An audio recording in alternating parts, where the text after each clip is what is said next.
Hey everybody, welcome to Blue Collar Real Estate. I'm Greg Mayo. And I'm Ryan Herget. And we got a lot to cover today, but before we dig in, don't forget to subscribe, rate, and review, and leave us a comment if you have one. We'd love to hear from you. Especially about Greg. Right. Today's episode is brought to you by Bob's Bourbon Barn and Barber College.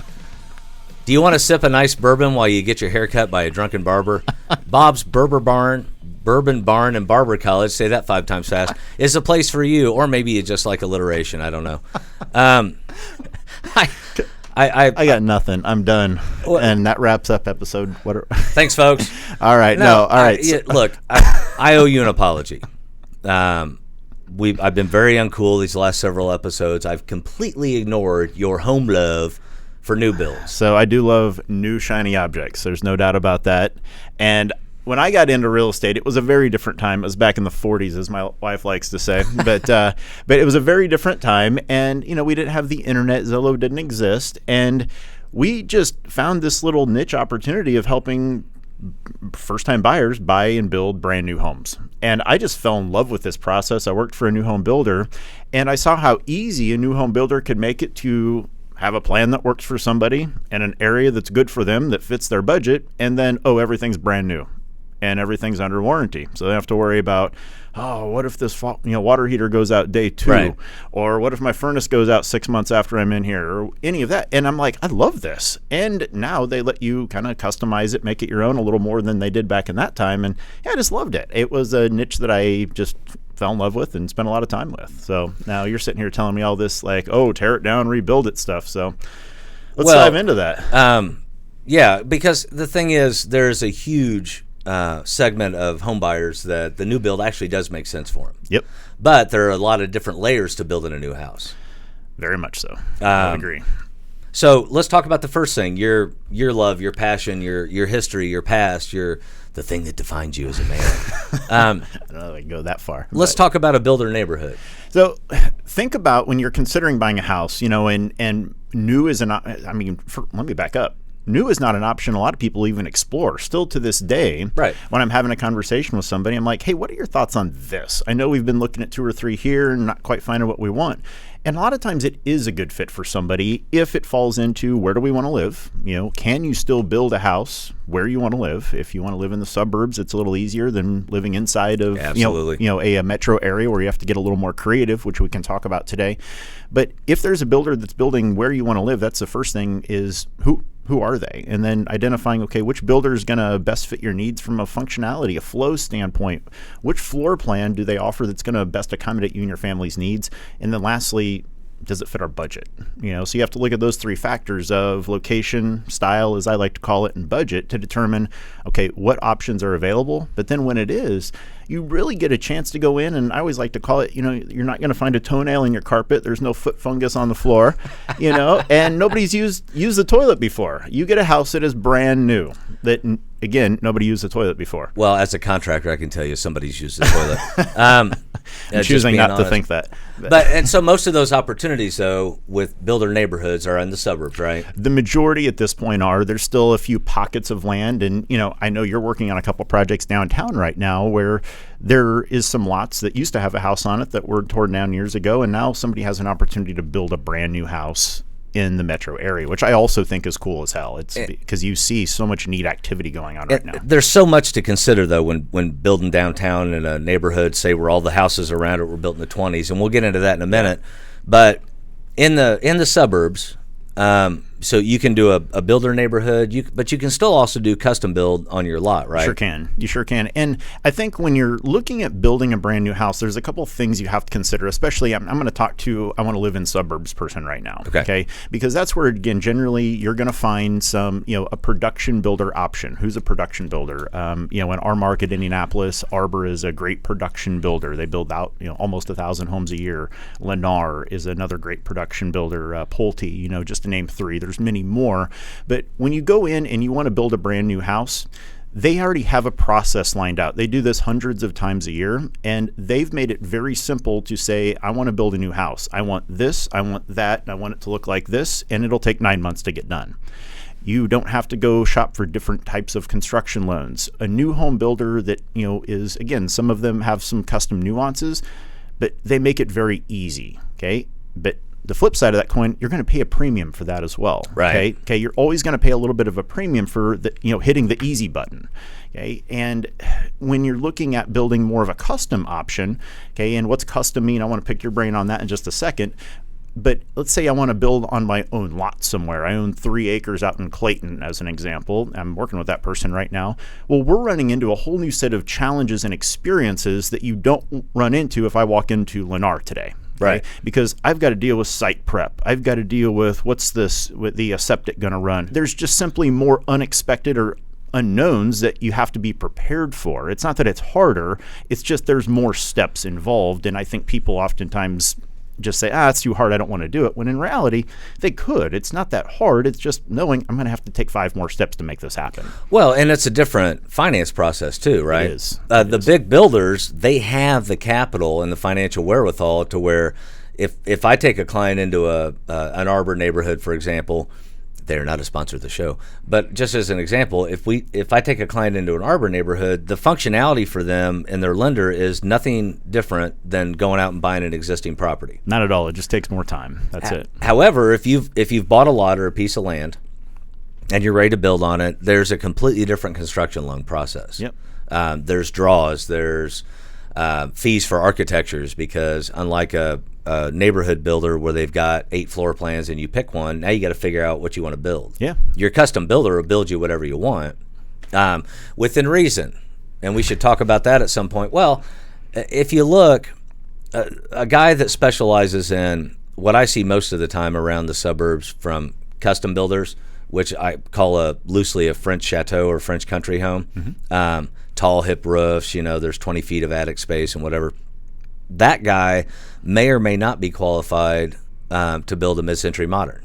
True, absolutely. Different building styles. There's different things going on when you're talking about that. And so one guy that's used to building, I built 40 homes this last year, but they were all production build quality versus a completely different expectation, I would think, if now I want a mid-century modern home built brand new. Right. Fair. And so in finding the right builder, there's all those considerations. And because of the way municipalities work now, is that contractor or that builder able to build in your township? And those are just simply questions. You have to do your own research. I spent a lot of time last fall. I was working with more and more people in the racing community, as an example, and they wanted these big shops. And I'm like, man, there's just so much more I didn't know that I needed to learn, because wow, now you have to deal with frontage use. That you can't have a shop that's bigger than your house. Everybody's like, well, why the hell not? But those are things that you have to go through when you're building custom on your own property, the things you have to take into consideration. That easy button isn't there as it would be if I wanted to walk into a Pulte community today and say, I want this house, and they can literally tell me exactly what I need to do to make that happen, and they've got the roadmap. It's not very difficult. And again, building a custom home, there's just simply more to take into consideration, and there's great videos on YouTube to learn about doing that, but you have to educate yourself, and I think that's where people oftentimes close themselves off to opportunities, because they see 3 or 4 more steps and they just don't want to move forward with it. But I think it's a beautiful option for a lot of people. I do too, and as you know, I used to work in the lumber business. I was a custom home estimator. I dig custom home builders. They're just my people. But the other thing you have to factor, like I live in Plainfield, you live in Brownsburg. In Plainfield and Brownsburg, you can't build anything you want just because you bought a lot. True. Very true. And especially a couple, counties that have tighter regulations around what you can and can't do, like you said. And again, then you got to go meet somebody. You got to go down to the city county building and talk to those people and build a relationship. And again, there's just more steps. A lot more. And so, but let's move into the city for a minute. There are lots available in the city. There are lots of rundown houses available in the city that you can bulldoze and put a house on. Not my favorite choice. I think you should rehab what's there, but whatever. Some people don't care about history. But let's say you've got a lot in the city. And let's say that you're going to build a custom home on it. You found a builder or whatever. You don't have to worry about a well and septic and all that. Sure. Even if you have to tie in again, somewhere in the road, you're going to have city water available, city sewer. But there are other considerations. Let's just take a neighborhood like Fountain Square. A lot of the houses built in the 20s. So every house around you is built in 1920. Back then, the setback laws, which means how far back off the lot line your structure can start, were way different than they are today. Yeah. So you bought this lot, you want to put a house on it, but you want the setbacks to look like everybody else's. You want it to fit the neighborhood. Now I got to go get a variance, which means I got to apply to the city to let me violate the existing code and grandfather into the old code. So then that's a first step. Then you got to find a builder. In some neighborhoods, you have to deal with historical preservation groups where you are obligated to build with certain materials and to have a certain look to the house. What you do on the inside usually doesn't matter. But all that stuff on the outside matters. And it's usually, no offense if you work for one of these groups, it's usually a kid fresh out of college with a clipboard. So you're also trying to educate them on exactly what you're doing. We built a garage in Lockerbie, and we went through more red tape to get the stinking garage built. And this was funny, and I got to tell you this quick. So it's in Lockerbie. It had to be historically accurate or whatever. And in the attic or in the garage up top, it was a 12-12 roof, so nice steep pitch. Up top, we had a window. Didn't function. It was just for the look, right? Yep. Well, I had selected a window by a certain manufacturer I won't mention, but it would match historically. The trim around it would match historically. The little historical preservation representative came out and said, you can't use that window. Now, that's a $380 window that didn't even operate, but it matched historically. Profile, fit, form, function. That you just paid for, too, right. by the way. Said I couldn't use it. I'm like, okay. I got my rep to take it back. I've got a long relationship with this manufacturer. Goes back 20 years. Anyway, I ended up going to Menards and getting a wooden barn sash for $22. Went ahead and took a few minutes with some poplar, built a trim for it on the outside, put it in. She comes back and looks at it and says, see, now that's perfect. I love that. Okay. You dig in my $20 barn sash. There we go. But my point is that's the kind of stuff you got to figure. You've got to, and I think you run into those hurdles in almost any type of industry. I mean, you've got people that maybe are learning the process as they go as well, and sometimes I found that some people are more hesitant to learn or resistant to learning other people's ideas than others. But I want to kind of segue what you just said there, because I think it ties in beautifully with a customer that we're both helping right now. And that's, somebody that chose to go down this path. She didn't want to build a brand new house, but she wanted to almost build a brand new house. Yeah. She took an old duplex that was on the old south side of Indianapolis, and she turned it into a single story, or, a single family home, I should say. And it's beautifully done. Like her concept, her vision, everything that she originally went into this is beautifully done, but there's some challenges. And this being her first one, I love the fact that she had the courage and the confidence to take on such a project like this for her first one. But you and I were talking to her yesterday, and she's learned some lessons over the last handful of months. And I think there's always a beauty to learn and the challenges that other people encounter, because we can learn from somebody else's opportunity and maybe skip a few steps next time ourselves. So what's she going through right now? What have you been helping her with as she's learning to deal with contractors and learning to deal with all of this? Well, contractors, as you know, by and large, speak a different language. And I always use the example, my older brother runs a cancer research lab. Mm-hmm. I don't speak the language of the people in his office. I've met them. They're very nice people, or in his lab. I speak contractor language. Yeah. And so, number one, they speak a different language. Give us an example of what speak a different language actually means. I'm going to put you on the spot real quick. Well, if you go into a corporate boardroom, you're going to have to address things in a certain way so as not to offend or upset or blah, blah, blah, blah, blah. And it's all this almost like pomp and circumstance. I mean, you have to just go through this. With a contractor, you speak direct, you speak honest, you square up your shoulders when you're talking to them, you look them in the eye, and you get to the point. They don't want fluff. They don't want to sit around and get to know each other on a deeper level. They just don't. Most of them don't care. They're here to get a job done. They're tradesmen. They're craftsmen. They're good at what they do. Tell me what I need to do, and let's get it to the next step. So that's one thing. One of the opportunities with GC in your own project, there are 1,000 moving pieces and parts. Yep. Usually at least 7 different subcrews for different trades and whatever. And one of the opportunities or challenges that she's run into is they'll be on a project and she'll see something else that needs to be addressed, and she'll tell them to go address that. Well, the thing, and a good example was the fence. Yeah. When I was at the job site yesterday, 2 of the guys had pulled off and were cutting trees and bushes and stuff out of a fence line so they could install a new fence. Not even close to a mission critical project.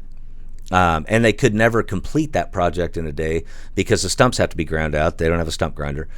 So, but they had pulled off and wasted most of a day doing something that was not critical to the operation. What was critical was finishing the exterior trim. Yep. Getting the exterior paint done. As you know, the weather is the weather. It's looming. Yeah, the not good weather is around the corner. It's hunting season. I'm Elmer Fudd. The weather's starting to turn. But the weather's starting to turn, so let's batten up the outside and get that done first. Yep. Let's get the garage sided first, and then we move on to the next task. And part of what I'm going to do with her tomorrow afternoon is walk through with the contractor that's there, with the plumber and the electrician, and we're going to organize all 3 of them and figure out who needs to be doing what, so they're out of each other's way, but everybody's productive, and we get this damn thing done in a week and a half. It sounds to me like it's the same systems and processes that it takes to run any business, having a roadmap to know, okay, here's where I want to get, but then knowing what's within that map to get there. And I think anytime you take on a new project, it's not that you can't learn that, it's that it's not going to come without lessons. Right. And oftentimes it's mission critical to surround yourself with people first that literally have fought that fight before, that have done this 10 times, and they can give you examples of that, and they know how to structure people and get things done on time. Because as she's now learning, when things don't get done on time, now she's got 2 additional months of holding costs, and what holding costs are all of the costs it takes to do that. 18 projects that are halfway done but not done, and now there's we're running into draw issues too. So it's a balancing act of all of this, and now it's costing more money. We're over budget, we're over time, and it's costing money at this point, and that gets painful pretty quickly if you don't have a plan to address it. Well, and so after we met with the contractor, her and I talked for a minute at my truck, and I said, look, the next house, this is how this needs to work, and I'll give you the brief rundown. I said, you find a house and you enjoy getting it under contract, then you and I will walk through it. I'll give you a rough idea what it's going to cost to rehab it and how long it should take. The next step is you get your drawings. Yep. And then I start getting everything bid out by subs. Now, once we've got all that done and we've got a complete bid, me, you, and all the subs are going to sit down at a table together. Mm-hmm. We're going to talk about timelines, scheduling, finished materials, things we need to order. Like right now, the iron handrail. Mm-hmm. Because of the angle of the steps and the way it's laid out, you can't go pick those up off the shelf. She needs to have ordered those a month ago. Yep. So now we're going to pay extra to have a rush put on those. Well, stuff like that we'll order from the very beginning. Where are we going to warehouse extra materials until we're ready for them? And all these kinds of things. I said, and then we'll start doing work. Yep. She told me that she didn't do any of that when she started this job, which is not, she's a brilliant woman, but she's just never done it before. Yeah, it's her first time, and it's an opportunity to learn, and that's what this show again is all about. How do we share those opportunities to learn? So if this is a type of project, if building a brand new house is something you do want to explore, if building a new custom home downtown Indianapolis or out in the suburbs is something you want to explore, Greg and I think both agree on this, and that building new is a great option. Maybe there's different paths we could agree on how we get there, but simply put, it's a great option as long as you know what you're getting into. So hopefully today, we're going to wrap this one up. Hopefully today we've been able to shed some insight on exactly what do you need to prepare yourself for if building a brand new home is something you want to consider. Anything else we forgot to throw in there today, Greg? Well, we need to remind people, of course, to subscribe. That's always a good idea. To rate and review. Rate and review. And, as always, we'd love to hear from you. But for now, that's it for Blue Collar Real Estate. I'm Greg Mayo. And I'm Ryan Herget. Have a great day. Appreciate it.